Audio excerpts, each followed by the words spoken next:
এই ৩টি বিষয় থেকে সদা সর্বদা সতর্ক থাকবেন। নাম্বার 1 অর্থ, নাম্বার 2 অতীত, নাম্বার 3 আশেপাশের মানুষজন। বন্ধু, যখন ইনকাম বাড়ে, যখন পকেটে টাকা থাকে, তখন দেখবেন অহংকার জন্মায়। যখন রোজগার বেশি হয় তখন অহংকার জন্মায়। আর এই অহংকারকে কখনো গুরুত্ব দেবেন না, অহংকারকে পাত্তা দেবেন না। কারণ টাকা চঞ্চলা, আজ আছে কাল নেই। আজ হয়তো আপনার আর্থিক অবস্থা ভালো, কাল নাও থাকতে পারে। তাই টাকার ওপর বেশি ভরসা করবেন না।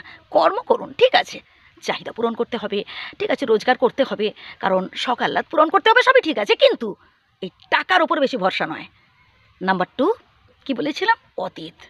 বন্ধু, প্রত্যেকের জীবনে অতীত বলে কিছু না কিছু আছে। কাউকে কখনো অতীতে কি হয়েছিল, অতীতে তার কার সাথে কী সম্পর্ক ছিল, কে তার সাথে খারাপ ব্যবহার করেছিল, কে তাকে ঠকিয়েছে, ইত্যাদি ইত্যাদি কথা বলে তাকে কখনো খোঁটা দেবেন না বা তাকে কখনো কথা শোনাবেন না। তাতে শত্রুতা বাড়বে, কমবে না। কখনো স্ত্রীকে বলবেন না, এই তোমার অতীতে তো অমুকের সাথে সম্পর্ক ছিল, অতীতে তোমার অমুকের সাথে প্রেম ভালোবাসা ছিল, ইত্যাদি ইত্যাদি। বা কখনো স্ত্রীরও তার স্বামীকে বলা উচিত নয় তার অতীতের এমন কোনো ঘটনা যাতে সে শুনলে কষ্ট পায়। ভাই, অতীত অতীত, যেটা হয়ে গেছে হয়ে গেছে। কেন তাকে ডেকে এনে বর্তমানের সুখটাকে নষ্ট করছেন বলুন তো? বর্তমানে কি করে নিজেদের হ্যাপি রাখা যায়, বর্তমানে কি করে আরও সুখে থাকা যায়, এটা নিয়ে ভাবুন। অতীতটাকে বাদ দেন। হ্যাঁ, অতীতের এমন কিছু কথা ভাবতে পারেন যেটা বর্তমানে আপনাকে আরও সামনের দিকে এগোতে সাহায্য করবে, বর্তমানে আরও সুখী হতে সাহায্য করবে, এমন কথা ভাবুন। কিন্তু ওই ধরনের কথা কখনো কাউকে শোনাবেন না বা কখনো নিজেরাও ভাববেন না। আর শেষে কি বলেছিলাম? আশেপাশের মানুষজন।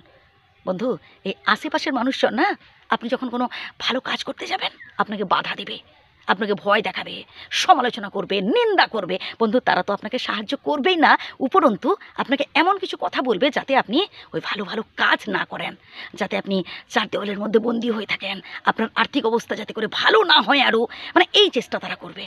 তারা চায় যাতে করে আপনি কষ্টে থাকেন, তারা চায় যাতে করে আপনি চোখের জল ফেলেন, বাড়ির ভেতর বন্দী হয়ে থাকেন। আপনি যে ভালো কিছু করতে চাইছেন তারা চায় না।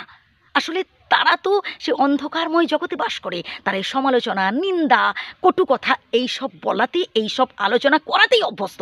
তো আপনি যদি তাদের নিয়ে বেশি ভাবেন, তাদের কথা মতো কাজ করেন, তাহলে বলবো আপনি বোকামি করছেন।